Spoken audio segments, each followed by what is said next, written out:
Bonjour, Alain Daconcé-Sao, je suis vichysois et président de l'agence de développement Vichy-Val d'Allier. Je suis intéressé par le développement économique pour trois raisons essentielles. La première, la disponibilité. J'ai coutume de dire qu'un parcours professionnel est structuré en trois parties. La première, c'est l'apprentissage. La seconde partie, c'est le développement des compétences et des connaissances.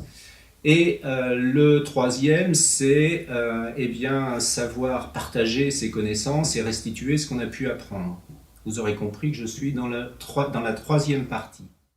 La deuxième raison pour laquelle je suis intéressé au développement économique de l'agglomération, c'est que je suis vichysois d'origine, mais mon parcours professionnel ne m'a jamais permis de participer au développement de l'agglomération de Vichy. Et le troisième point, c'est qu'en tant qu'ancien élu, j'apprécie la vie publique et la vie communautaire.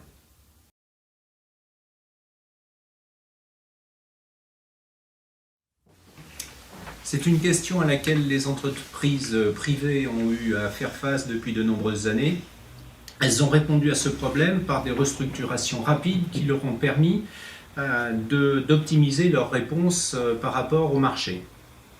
Les structures publiques confrontées au même problème auront certainement plus de difficultés à s'adapter pour des raisons de contraintes structurelles. Aussi, et en particulier les EPCI, devront répondre rapidement à cette contrainte de la manière suivante, c'est optimiser leur méthode de travail en passant par par 5 phases qui sont: la première, prendre en compte la stratégie de la région. Deuxièmement, structurer des groupes de travail mixtes intégrant des élus, de la société civile et des compétences territoriales. Le troisième point sera de faire un état analytique de la situation, déterminant les forces et les faiblesses du territoire.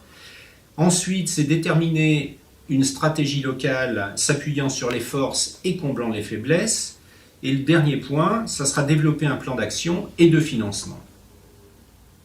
Il sera aussi nécessaire d'utiliser plus intensément des technologies de communication modernes, telles que les téléconférences, telles que les réseaux sociaux, etc. Et le troisième point, ça sera évidemment accentuer la mutualisation des ressources et des compétences.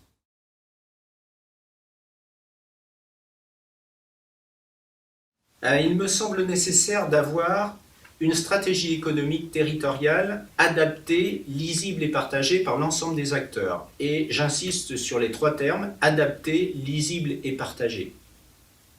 Le deuxième point, c'est fixer des objectifs dits SMART, c'est-à-dire simples, mesurables, adaptés, réalisables et fixés dans le temps. Le troisième point, c'est d'avoir un plan d'action partagé entre les différents acteurs, à savoir qui fait quoi, très clairement. Le quatrième point, c'est mettre en place des moyens nécessaires pour réaliser le plan d'action.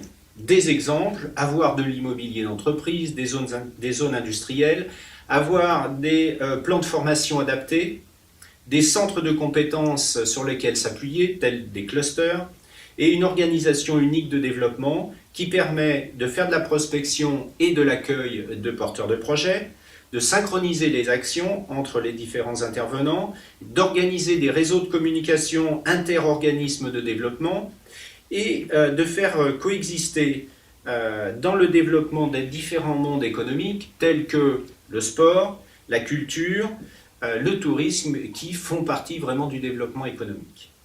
En conclusion, je dirais qu'il ne faut pas attendre qu'un autre agisse à sa place.